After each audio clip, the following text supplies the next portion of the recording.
Selamat malam pemirsa Tribuners dimanapun Anda berada. Saat ini Anda sedang bersama program Mata Lokal Memilih Tribun Sumsel dan Sriwijaya Pos. Dan sekarang saya sudah bersama dengan seorang pemuda ganteng. Siapa dia? Dia adalah Ketua Cabang HMI Kota Palembang. Mas Chandra, ini dia orangnya. Udah pakai peci khas dan apa namanya ini? Gordon khas HMI. Apa kabar, Mas Chandra? Sehat ya. Sehat ya? Ya. Mas Chandra, kita undang hadir di sini untuk ditanya-tanya soal suara HMI Kota Palembang di Pilpres 2024. Tapi sebelumnya nanti mungkin kita juga perlu atau ingin tahu seperti apa sih eksistensi dari HMI Kota Palembang itu sendiri. Ya. Saya akan mulai dari pertanyaan awal tentang seperti apa eksistensi HMI di Kota Palembang selama ini dan sampai saat ini. Ya, baiklah Kak. Terkait dengan HMI ini mungkin sedikit kita akan membahas sejarah berdirinya HMI di Palembang ini. Mungkin sedikit itu akan mengulas ya. HMI hadir di Palembang ini pada tahun 1957 Kak. 57? Ya, tahun 1957. Tapi kalau HMI secara nasional yang dilahirkan di Yogyakarta itu tahun 1947. Nah, kalau berangkat dari situ otomatis yang bisa dikatakan pada hari ini dan sejarah sudah mencatat itu bahwasannya HMI merupakan organisasi tertua mahasiswanya yang lahir pada tahun 1947 ini, artinya 2 tahun setelah kemerdekaan negara Republik Indonesia. Yeah. HMI hadir dengan 2 komitmen pada masa itu Kak. Di mana HMI yang digagas oleh Ayahanda Lapran Pane dan 14 orang lainnya. Dan sudah kita ketahui bahwasannya karena Lapran Pane ini sudah menjadi tokoh nasional, pahlawan nasional. Beliau mempunyai 2 komitmen pada masa itu tentang keindonesiaan dan keislaman. Di mana komitmen terkait dengan keindonesiaan ini, HMI pada hari itu berusaha untuk memperjuangkan dan mempertahankan kemerdekaan negara Republik Indonesia. Dan ikut serta dalam polemik yang terjadi pada saat 1945 sudah diproklamasikan, tahun 1947 HMI didirikan. Dan tentunya itu banyak sekali polemik yang terjadi di bangsa ini, Kak. Karena kita belum stabil, mulai dari perekonomian dan hal-hal yang lain sebagainya. HMI hadir di situ, Kak, untuk membantu pemerintah dalam mempertahankan kemerdekaan Indonesia ini. Itu yang pertama, Kak. Yang kedua, HMI mempunyai komitmen tentang keislaman.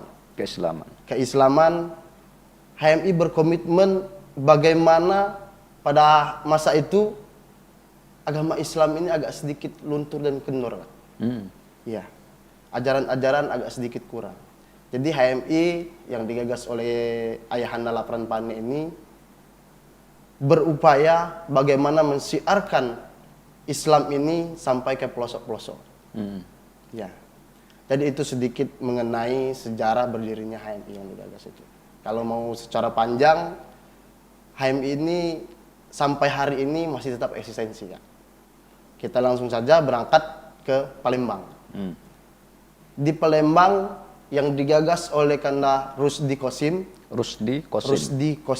pada tahun 1957, artinya 10 tahun setelah didirikan HMI itu, HMI cabang Palembang didirikan oleh Ayahanda Rusdi Kosim. Pada masa itu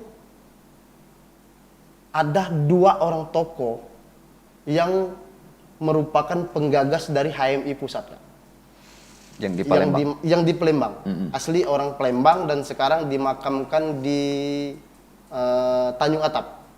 Tanjung Atap, Kabupaten Ogan Ilir. Ya. Nah, 2 orang ini Siti Zainab dan 2 pasangan suami istri, Kak.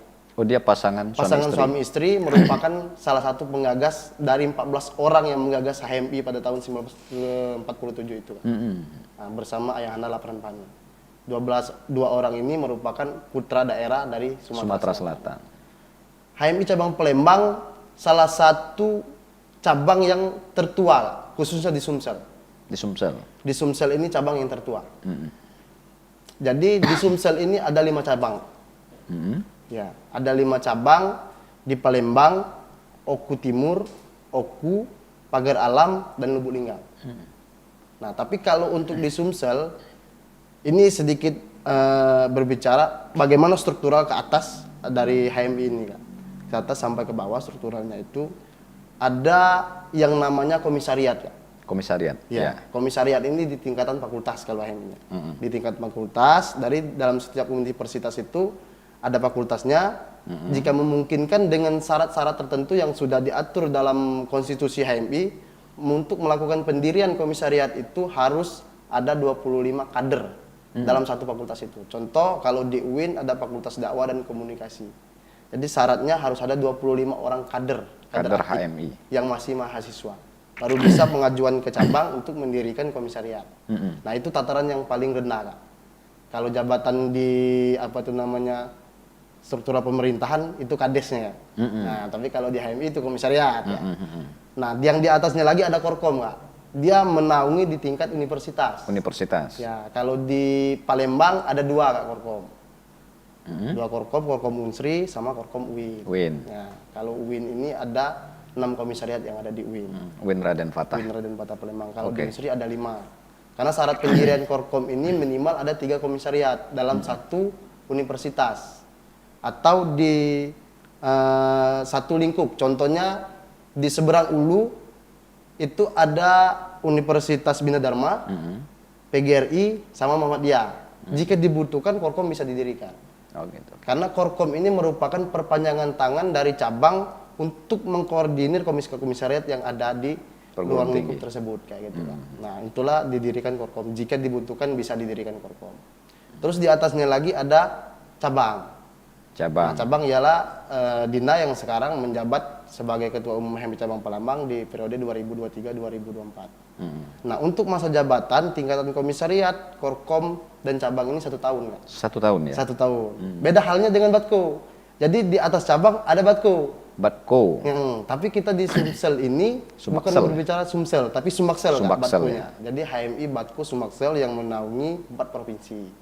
Bengkulu, Sumsel, Lampung, sama Bangka Belitung. Nah, Ketua Umumnya sekarang Kanda Dede Irawan dari Bengkulu beliau.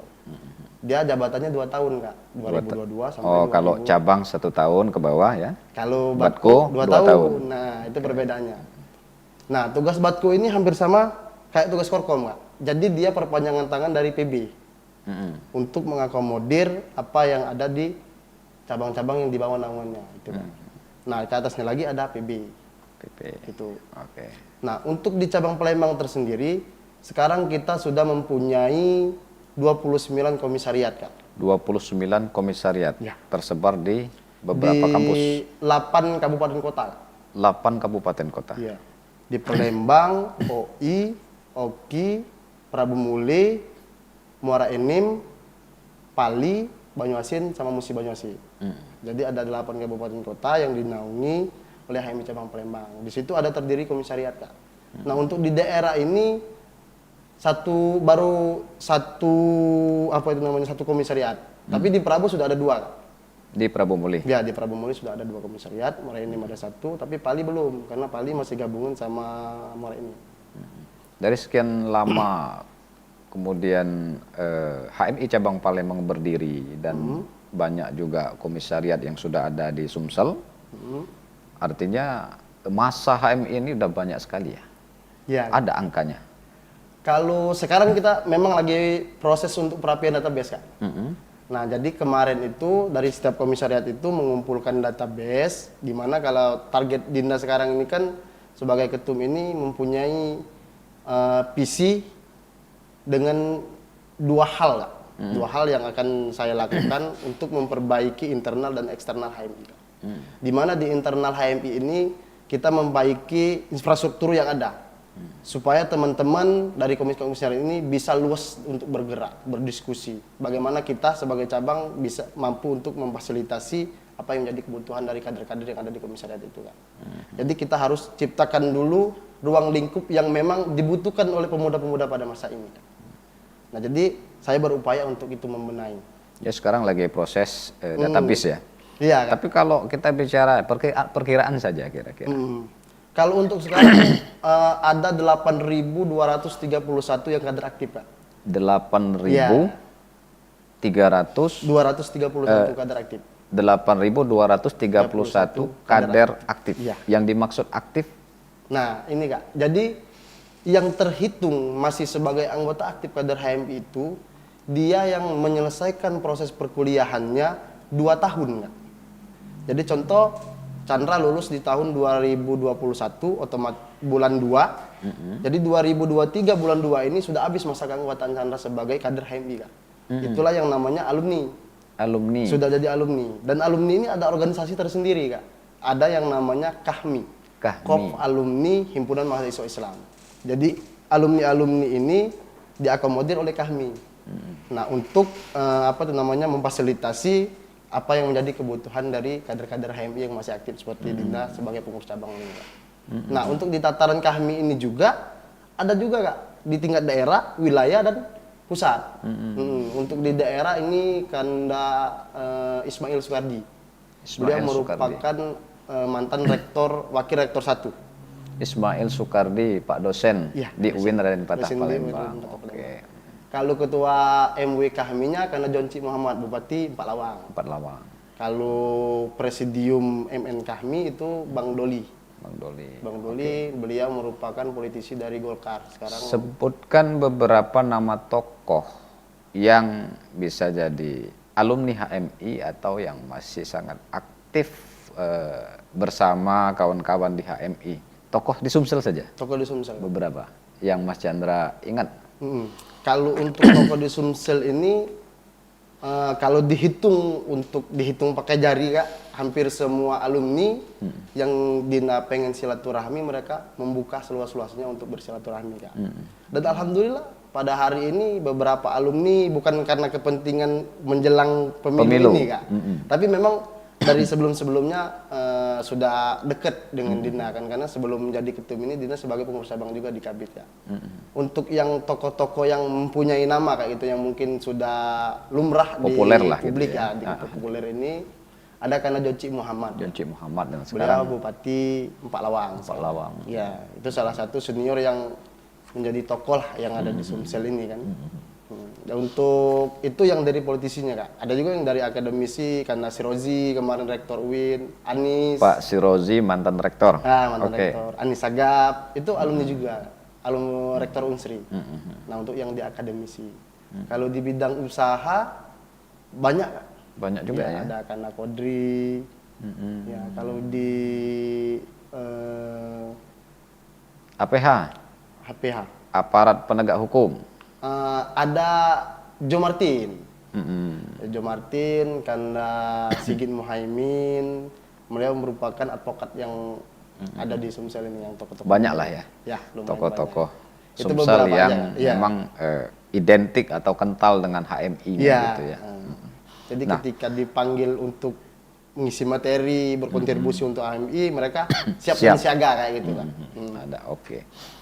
Mas Chandra, sekarang kan kita nih lagi dihadapkan dengan suasana pemilu ya, boleh dibilang begitu. Dan sekarang ini lagi rame soal capres cawapres. Nah, harus kita akui bahwa HMI tidak bisa lepas dari konteks ini ya, karena biar bagaimanapun sebagai organisasi banyak juga orang-orang HMI yang aktif terlibat di perpolitikan tanah air, termasuk caleg, wali kota, gubernur, kemudian sampai ke tingkat atas. Dan sekarang kita lihat dari 3 pasangan capres cawapres itu kan ada Pak Mahfud sebagai calon wakil dari pasangan Ganjar Mahfud. Kemudian ada juga Anies Baswedan berpasangan dengan Muhaimin Iskandar. Nah, dari dua pasangan ini saja kita lihat ada apa ya, kalau kita bilang orang HMI-nya lah boleh begitu ya, background organisasinya HMI. Nah kemudian muncullah anggapan di tengah masyarakat bahwa kalau begitu kemungkinan besar juga HMI terpecah dua dong, karena bisa jadi ada yang dukungan ke sana atau dukungan ke sini, tapi kita tidak tahu. Nah, pada kesempatan ini saya juga ingin menyinggung soal bagaimana di Pilpres kali ini atau di pemilu kali ini generasi milenial dan Gen Z itu akan menjadi kunci. Ya, termasuklah kalau kita lihat dari segi usia, HMI cabang Palembang sampai ke komisariat itu berpotensi untuk mengisi slot itu. Ya. Nah, pada kesempatan ini saya ingin minta pandangan Mas Chandra nih sebagai generasi muda. Saya minta mengomentari 3 pasangan capres-cawapres. Apa kelebihan dan apa juga kekurangan dalam sudut pandang baik Anda sebagai pribadi maupun mewakili organisasi HMI. Kita akan mulai dari pasangan yang pertama kali mendaftar ya. Karena belum ada nomor urut. Belum ada nomor urut. Jadi pertama kali mendaftar ke KPU itu pasangan Anies Baswedan dan Muhaimin Iskandar. Silakan Anda komentari apa kelebihan dan kekurangan menurut Anda. Kalau berbicara kelebihan dan kekurangan, pasti setiap manusia itu khususnya Kak pasti mempunyai kelebihan dan kekurangan tentunya. Untuk karir di politik mereka berdua ini backgroundnya memang dari aktivis Kak. Aktivis. Kalau bahasa sekarang itu Kak, mungkin mereka ini salah satu orang tuanya itu tokoh-tokoh yang nasional lah kayak gitu Kak. Tapi mereka tidak mau akan hal itu Kak. Tidak mau diakui bahwasanya aku berhasil ini atas atas dorongan dari kedua orang tua aku kayak gitu. Tapi mereka pengen dan ingin perjuangan mereka itu atas dasar keringat dan perjuangan mereka sendiri kayak gitu Kak. Kalau berbicara tentang kelebihan mereka tentu sangat banyak kelebihannya Kak. Dan berbicara kekurangan juga pasti ada kekurangan. Yang namanya manusia pasti mempunyai kelebihan dan kekurangan. Untuk programnya bisa dilihat bahwasannya Anies Baswedan ini sudah menjabat sebagai Gubernur DKI Jakarta Kak. Nah, di dalam menjabat sebagai gubernur ini beliau merupakan salah satu pemimpin ibu kota Indonesia yang cukup visioner Kak. Bagaimana beliau bisa memetakan kota Palembang ini supaya tidak macet dengan menciptakan jalur-jalur, dan beliau ini juga membuat jalur alternatif seperti bagaimana meningkatkan daya pejalan kaki supaya tidak macet lagi di jalanan kayak gitu. Itu kelebihan. Itu salah satu kelebihan beliau. Tapi di sisi lain pandangan itu juga tergantung dengan pribadi kayak. Ini secara pribadi memang kalau kita lihat karena tidak melihat langsung di lapangan dan kita tidak bisa merasakan secara langsung. Tapi waktu ke Jakarta sebelum Anies sama Anies yang dipimpin ini macetannya agak sedikit berkurang. Apalagi beliau menerapkan aturan ganjil genap itu kemarin ya. Ya, jadi kan walaupun kalau masyarakat itu kan setiap rumah itu apalagi di Jakarta itu pasti mempunyai 2 atau 3 mobil terkadang nggak. Ada yang ganjil genap kan pasti diakalin kayak gitu kan. Nah, jadi itu 2 program yang memang memberikan satu solusinya Kak kayak gitu kan. Terus mengatasi banjir ini juga kan sebenarnya memang benar. Air itu pasti hujannya masuk ke dalam tanah. Tapi terkadang hal ini kan menimbulkan kontroversi juga di kalangan netizen. Yang namanya netizen pada hari ini Kak berbicara tentang kalau politik ini Kak like and dislike kayak gitu. Kalau aku tidak suka ya aku tidak suka kayak gitu kan. Kalau aku suka ya suka. Bukan berbicara siapa yang memang benar-benar pantas dan cocok untuk menjadi pemimpin yang memiliki kualitas sebagai tokoh yang memang harus membawa arah bangsa ini untuk menjadi negara yang maju kayak gitu. Nah, tapi hari ini berbeda dengan hal itu Kak. Kalau saya tidak suka, saya tidak suka. Nah, untuk kelebihannya itu 2. Tapi di sisi kekurangan ini menimbulkan kontroversi juga di kalangan masyarakat bahwasannya itu tidak berhasil loh, belum selesai kayak gitu. Macet masih tetap terjadi kan di kota Jakarta kayak gitu Kak. dan juga banjir masih tetap terjadi kayak gitu kan. Terus bagaimana solusi yang memang benar-benar harus? Apakah memang benar-benar kita harus pindah ke IKN? Pindah ke Kalimantan ini sebagai salah satu solusinya kayak gitu kan, memindahkan ibu kota ke Jakarta, ibu kota Jakarta ke Kalimantan. Karena pernah baca juga kemarin itu Kak, bahwasanya ada peneliti mengatakan bahwasanya Jakarta itu akan tenggelam karena lebih tinggi lautan daripada daratan, katanya itu kan. Tapi pada hari ini belum pernah tenggelam juga kan ya. Mudah-mudahan pada musim penghujan ya tetap masih banjir kayak gitu kan. Oke, itu ya setidaknya sudah tergambar lah kelebihan yang Mas Chandra maksudkan dari pasangan Anies dan Muhaimin ya, karena melihat track record sebagai gubernur DKI Jakarta. Masih ada pasangan yang selanjutnya. Nah, ini dia. Pak Ganjar Pranowo dan Prof. Mahfud MD. Kader HMI juga. Mahfud MD. Ya. Kalau Pak Ganjar dari GMNI. Ya. Apa komentar Anda mengenai kelebihan dan kekurangan? Kalau untuk kelebihan, beliau ini cukup ramah, cukup bermasyarakat, dan berbicara tentang elektabilitas beliau cukup tinggi karena merupakan tiktokers juga Kak, beliau ini kan. Tiktokers juga aktif yang terkenal di medsos ya. Iya, di medsos aktif beliau ini Kak. Ramah kan, murah senyum kalau dilihatnya Kak. Tapi bukan itu sebenarnya Kak. Yang harus memang benar-benar dicari ini, berbicara tentang kualitas kan kayak gitu. Seperti yang saya sampaikan tadi. Tapi melihat dari kepemimpinan beliau ini, yang berbicara tentang suka dengan beliau, pasti apa yang beliau lakukan ini bagus kayak gitu. Bagus dan memang cocok.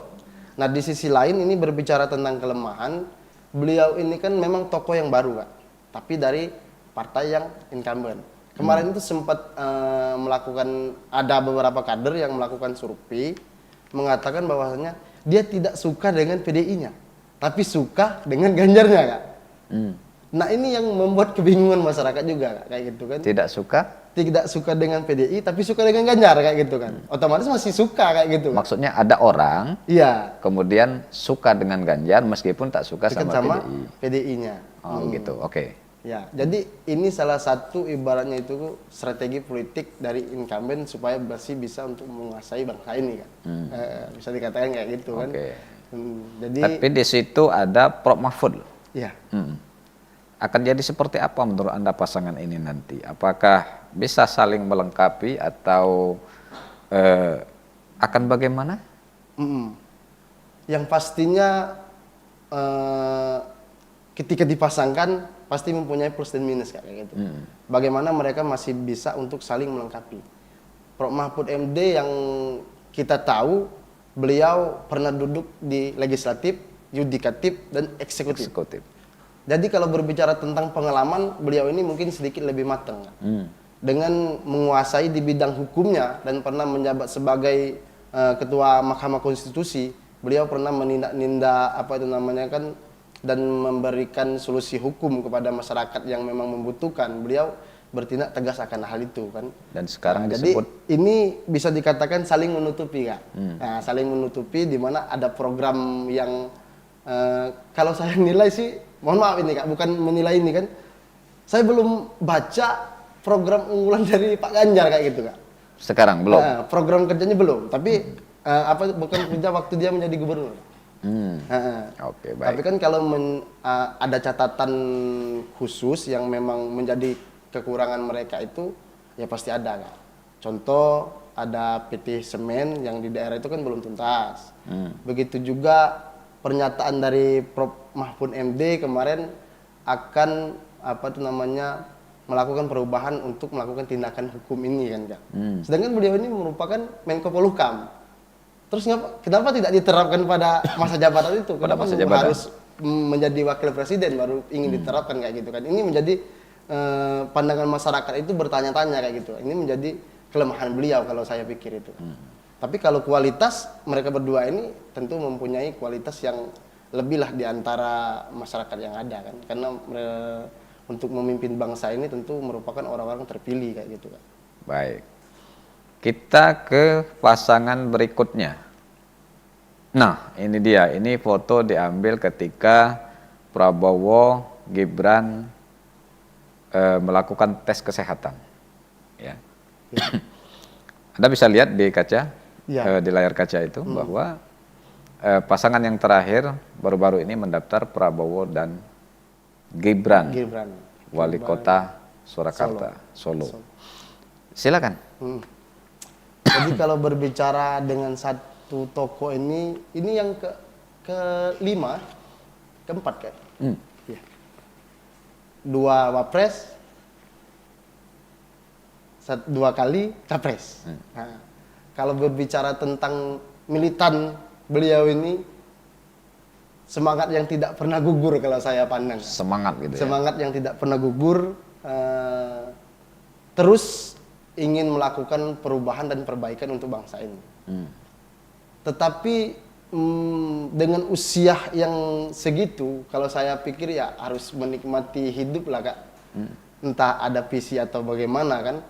Kalau dilihat dari beliau memimpin menjadi eksekutif kemarin itu sebagai Menteri Pertahanan, cukup ada perubahan untuk mempertahankan bangsa ini. Tetapi ada beberapa hal yang terjadi seperti perebutan pulau dengan Australia kemarin.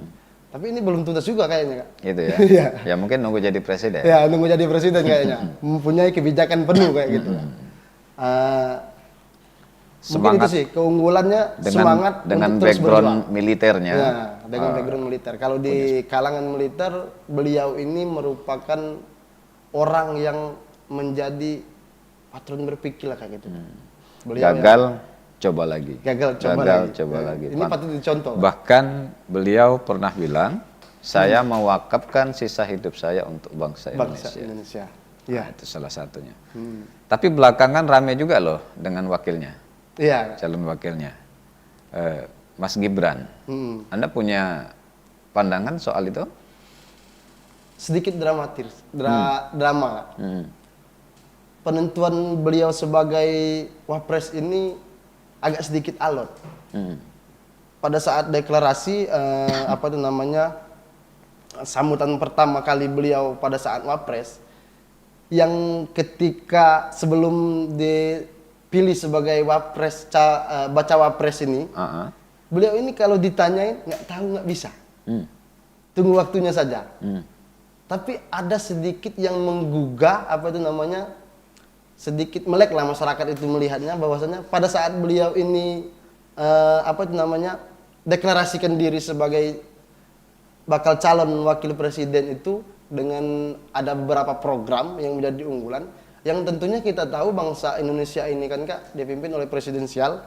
Kekuatan sebagai wakil itu hanya ketika seorang presiden tidak bisa baru diwakilkan oleh wapresnya. Nah, tapi apakah memang benar dengan program-program yang akan dia memberikan kartu untuk lansia, kartu untuk ini kan? Banyaklah program, ada 5 kalau nggak salah kemarin itu kan disampaikan beliau pada saat deklarasi itu kan Kak. Dan beliau dengan gagah dan lantang kayak gitu Kak, menyampaikan itu. Beda halnya ketika diwawancarai di beberapa podcast atau di media-media pada saat beliau belum dicalonkan sebagai bakal calon wakil presiden ini. Yang jawabnya belak-belakan, nggak tahu, agak sedikit ini kan. Nah ketika beliau sudah jadi ini, agak sedikit gagah kayak gitu Kak. Tapi pada akhirnya di luar dramatisnya proses, kemudian panjangnya koalisi Prabowo menentukan dia sebagai bacawa pres, cawapres, pada akhirnya kan sudah resmi berpasangan, sudah mendaftar ke KPU. Tinggal nanti kan masyarakat akan mempertimbangkan.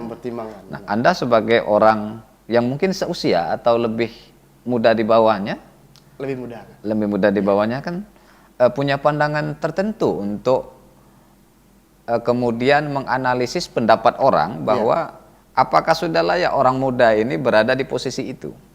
Nah, kita sebagai orang yang masih muda, ketika mendengar kata-kata itu, apakah ada respon positif atau sebaliknya? Nah, Anda sendiri sebagai orang muda, apakah tidak kemudian merasa bangga karena ada orang yang mewakili seusia saya bisa duduk di situ, atau justru Anda punya pandangan lain?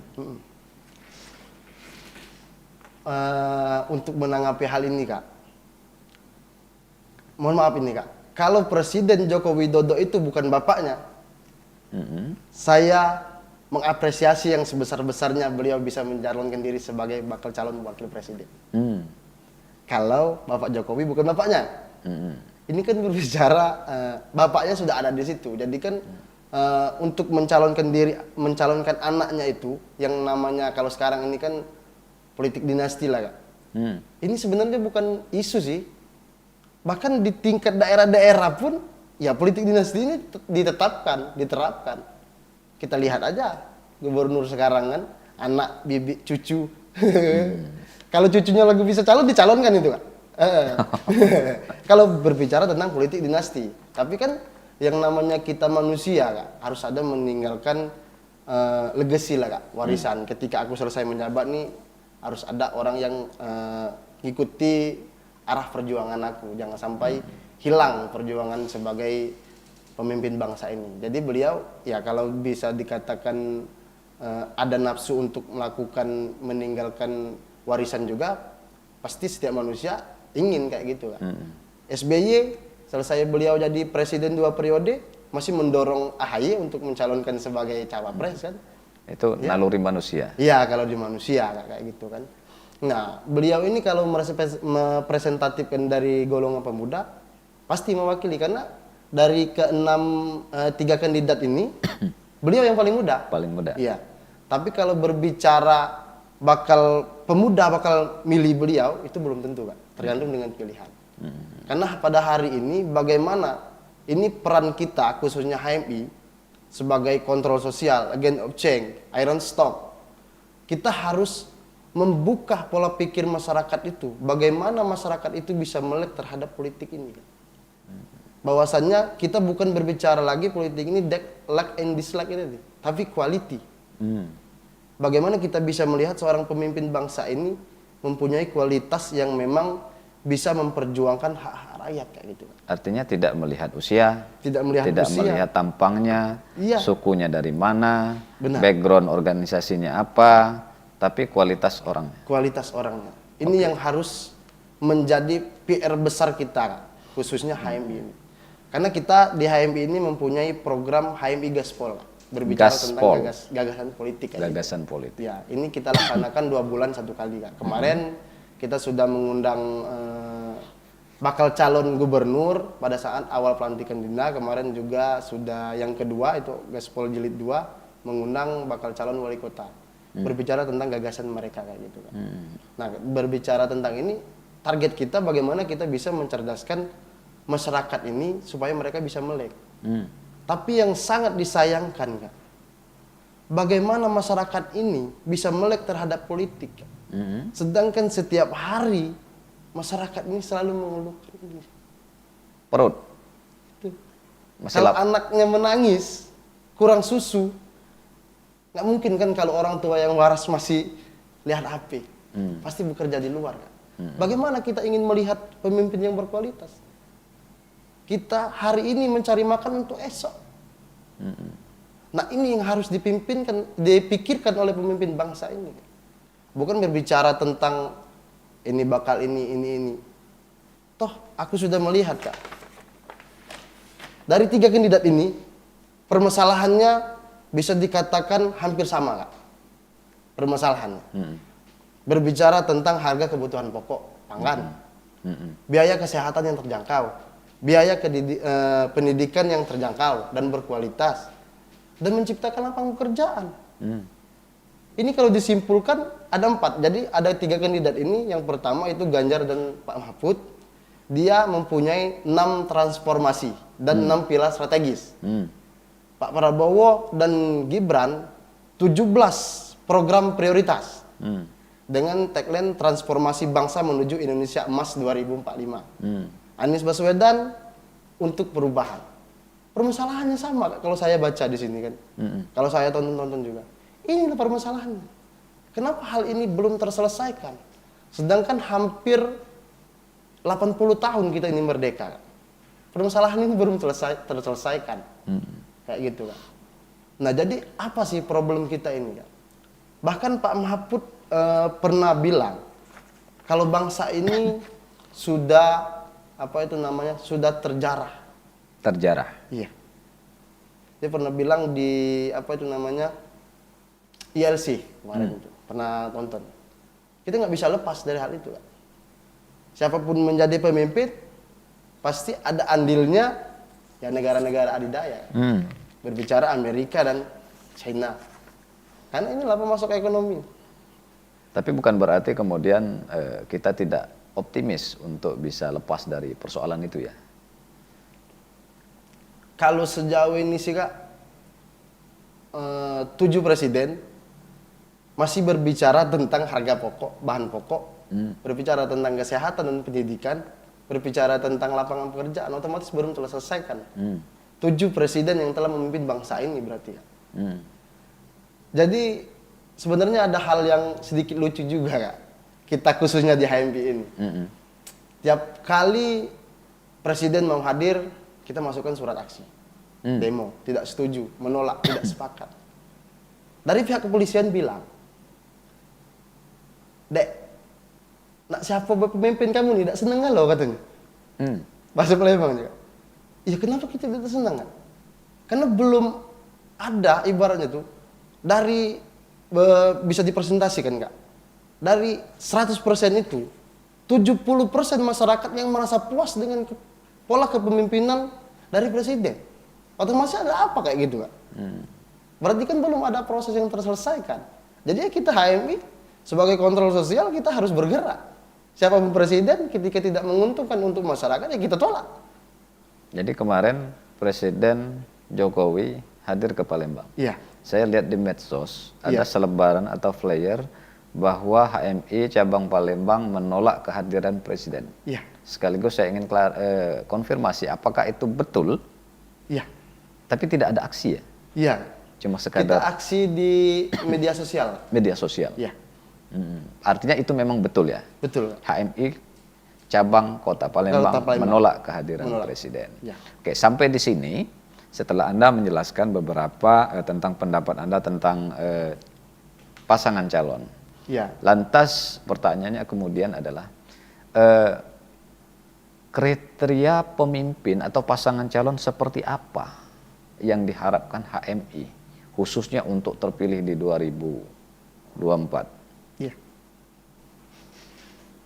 Jadi ini berbicara di ruang lingkup Sumsel Kak.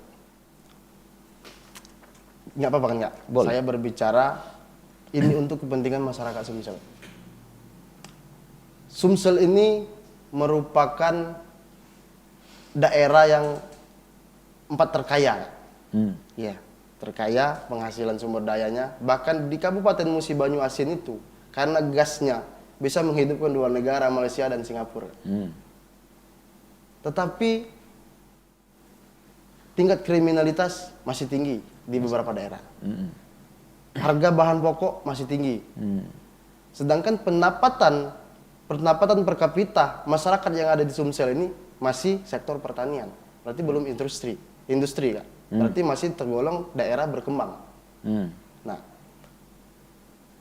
ada satu kebijakan yang ingin sekali saya sampaikan Kak, terkait dengan dilarangnya membuka lahan dengan cara membakar. Ya. Tapi ini tidak ada solusinya Kak. Tidak ada solusi. Undang-undang dikeluarkan dengan denda 2 miliar kalau nggak salah, hukuman berapa tahun penjara itu Kak. Jika masyarakat membuka lahan dengan cara membakar.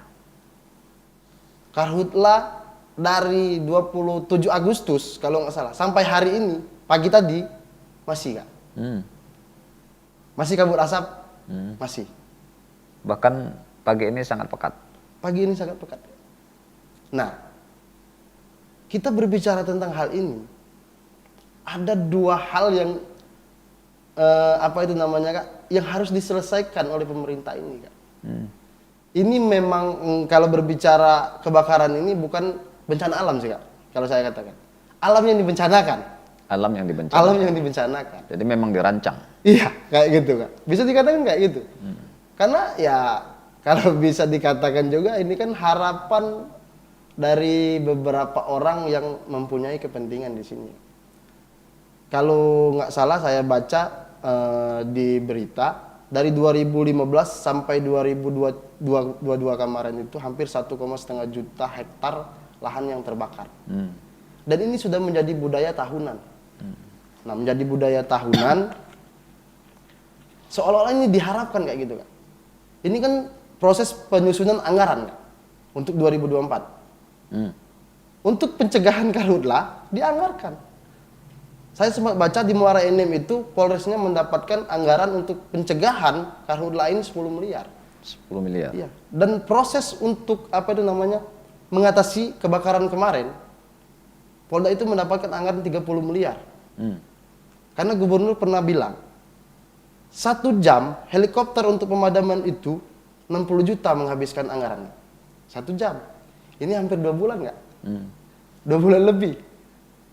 Ambillah proses berkelilingnya itu tuh untuk memadamkan api itu tuh 12 jam. Dikalikan 60 hari Kak. Dan dikalikan 60 juta. 34 miliar lebih. Anggaran itu. Nah, saya mempunyai solusi di sini Kak. Pemerintah mengeluarkan aturan tidak boleh dengan cara membakar. Oke, kita terima. Tapi solusinya apa? Tidak ada. HMI menawarkan. HMI menawarkan solusi. Contoh ini di daerah saya di Musi Banyuasin Kak. Ada 254 desa. Dengan anggaran APBD 2 triliun lebih. Dan anggaran untuk pencegahan karhutlah ini puluhan miliar juga. Coba ini anggaran untuk pencegahan kebakaran ini dialihkan untuk pengadaan alat berat untuk bisa membuka lahan dalam setiap desa. Iya. Kalau itu dianggarkan 30 miliar, kalau alat berat itu 500 jutaan sekitar Kak, harganya. Otomatis di situlah sudah ada 60 alat berat. Kalau itu dianggarkan untuk pengadaan alat berat itu untuk membuka lahan masyarakat. Belum ditambah ADD. Belum ditambah oleh Banggup. Dan ini dikelola oleh BUMDes harusnya Kak. Nah, masyarakat tidak kebingungan untuk membuka lahan dan tidak akan membakar untuk membuka lahan. Bagaimana masyarakat tidak membakar Kak?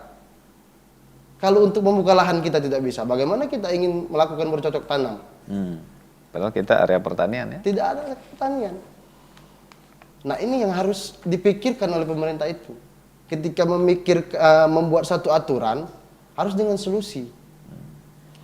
Nah, kalau kita kaitkan dengan konteks pemilihan presiden hari ini, lalu seperti apa yang HMI harapkan? Kita nggak bisa lagi mengharap yang lain. Kita sudah ada 3 pasangan. Iya, benar-benar. Ya, mungkin ada di salah satu pasangan atau justru ada di 2 atau justru 3-tiganya ada. Tinggal nanti bagaimana masyarakat menilai. Nah, kriteria khusus nih lah katakanlah pemimpin yang harus memimpin bangsa ini nih dalam sudut pandang HMI itu seperti apa? Ya, lagi-lagi saya katakan Kak, syarat pertama yang harus menjadi pemimpin bangsa ini yang memang mempunyai kualitas. Kualitas. Dan setiap mengambil kebijakan harus dengan solusinya Kak. Jangan membuat kebijakan, buat aturan tanpa dengan solusi. Nggak ada solusi. Nggak ada solusi. Itu saya contohkan satu hal yang kecil Kak, masalah karhutlah. Ini tidak ada solusi. Jadi kita berharap, HMI cabang Palembang khususnya berharap, siapapun yang terpilih menjadi presiden dari 3 kepasangan ini, kita berharap memang pemimpin yang berkualitas dan memikirkan hak-hak rakyat.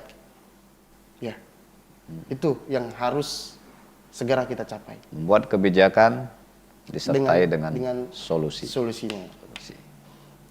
Jadi pemimpin menjadi solusi untuk masyarakat. Itu yang diharapkan HMI Kota Palembang. Iya. Pertanyaan terakhir. Anda boleh jawab secara jujur. Iya. Atau diplomatis atau dengan cara apapun. HMI Kota Palembang mengingat ada kadernya juga di 2 capres-cawapres. Ya. Kemana arah dukungan atau kemana suara HMI Kota Palembang pada Pilpres 2024? Ya, jadi ini agak sedikit berat Kak untuk dijawab. Karena salah sedikit saya menjawab, ini akan menjadi trending topik Kak kayaknya. Ya, siap-siap. Ya, siap-siap ini Kak. Jadi ini harus saya jawab dengan konstitusi HMI Kak. Boleh. Ya, di pasal 7 HMI merupakan organisasi yang independen. Independensi HMI terbagi 2 Kak. Independensi secara organisatoris dan independensi secara etis. Secara organisatoris, secara kelembagaan, HMI akan tetap menjunjung tinggi nilai-nilai independensi ini. Secara kelembagaan, entah itu senior, entah itu keluarga, HMI akan tetap independen, tidak memihak kepada satu pasangan apapun. Kayak gitu. Tapi anggota HMI Ya, punya hak pilih. punya hak pilih. Yang kedua, secara etis Kak. Secara lisan, saya tidak bisa juga mengungkapkan siapa yang harus saya pilih. Karena saya di sini berdiri sebagai perwakilan dari lembaga kita yang namanya HMI Cabang Palembang. Tapi itu tadi kata kakak, secara pribadi sebagai warga dan masyarakat, tentunya kita mempunyai hak pilih. Ya. Dan tentunya pada harinya nanti kita akan tetap memilih siapa yang akan menjadi presiden. Baik. Terima kasih, saya harus bertepuk tangan untuk Mas Chandra Terima kasih, yang sudah banyak berbagi pandangan politiknya lah ya kepada kita semua pemirsa. Dari pembicaraan tadi masing-masing kita bisa menyimpulkan seperti apa arah dukungan atau suara dari HMI Kota Palembang. Tadi sudah dipertegas di akhir bahwa HMI independen, Ya. tapi para anggotanya, simpatisannya, kader-kadernya tentu punya hak pilih suara. Dan yang akan menentukan nanti pada 14 Februari 2024 di mana kita memilih presiden dan wakil presiden. Saya harus ucapkan terima kasih kepada Mas Chandra yang sudah hadir ke studio pada malam hari ini. Ya, mudah-mudahan apa yang kita diskusikan yang menjadi perbincangan kita ini bisa membuka wawasan untuk kita semua, pemirsa Tribunnews dimanapun Anda berada. Kita akan tetap merutinkan diskusi-diskusi seperti ini dengan tema-tema menarik lainnya. Jadi pemirsa Tribunnews dimanapun Anda berada, tetap pantengin YouTube Tribun Sumsel, Sri Poku TV, karena acara Mata Lokal Memilih akan terus tayang setiap hari. Nanti diselingi juga dengan news update dan banyak sekali program kita. Sekali lagi, terima kasih kepada Mas Chandra yang sudah meluangkan waktu untuk hadir. Mudah-mudahan kita semua selalu sehat dan bisa berkontribusi untuk bangsa ini. Demikian pemirsa Tribunnews dimanapun Anda berada, saya Eko Ade Saputro bersama kru yang bertugas mengucapkan terima kasih. Wassalamualaikum warahmatullahi wabarakatuh. Waalaikumsalam warahmatullahi wabarakatuh.